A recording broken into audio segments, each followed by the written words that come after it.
Hey everybody, you're going to have this assignment called the Potter's Wheel Incident.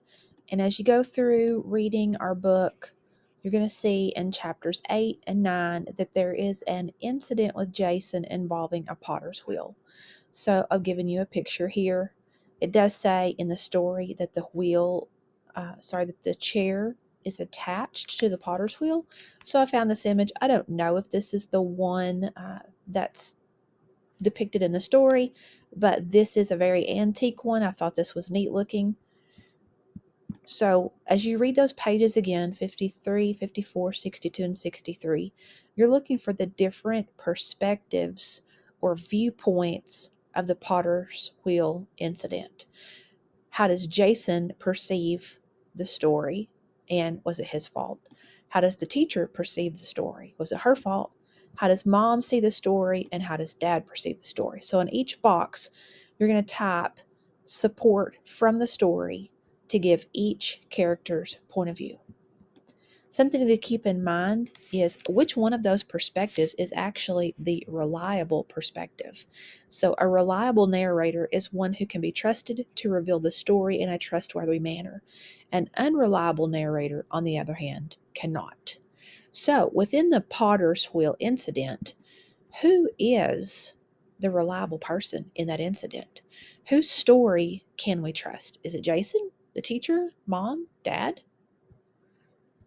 And then lastly, I want you to think about persuasive writing versus argumentative writing. And so I've given you this chart here to describe the differences. So we're going to look on the left at persuasive writing. So your starting point is to identify your topic and choose your side.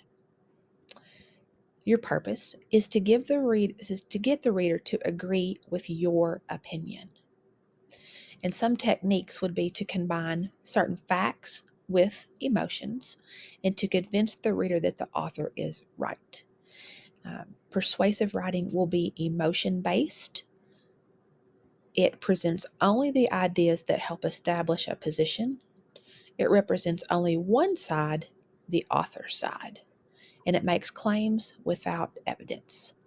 The tone is an emotional, charged, and aggressive tone because you are persuading someone to agree with you.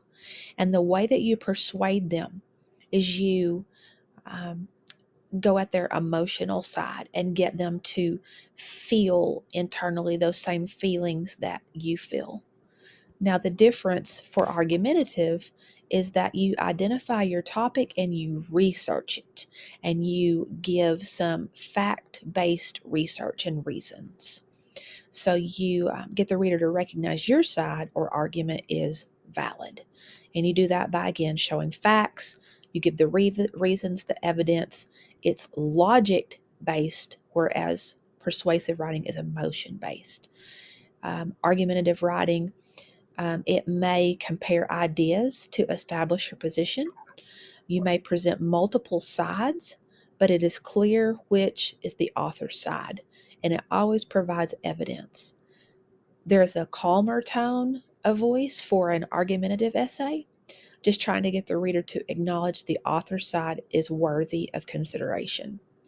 So, some basic differences between persuasive and argumentative is argumentative, again, is going to be fact based, researched, proven evidence, and persuasive is going to be more um, emotion based, trying to convince them to agree with you. So, that being said, you will want to use that to help you with your writing assignment here on slide number 7. Paragraph writing. Who was at fault during the Potter's Wheel incident? Jason or the teacher? Using either the persuasive or argumentative writing style shown on your last slide, write a paragraph to support your answer. So you get to choose if you want it to be persuasive or if you want your writing to be argumentative. And so again, remember the difference is emotions versus facts. So on the last slide here is where you're actually going to write your paragraph to answer the question, who was at fault during the Potter's Wheel incident, Jason or the teacher? So think about your topic sentence. You want to get right to the point and state your thoughts. Either you say, I feel that Jason was at fault during the Potter's Wheel incident, or I feel the teacher was at fault during the Potter Wheel incident. And then back that up with facts from the story.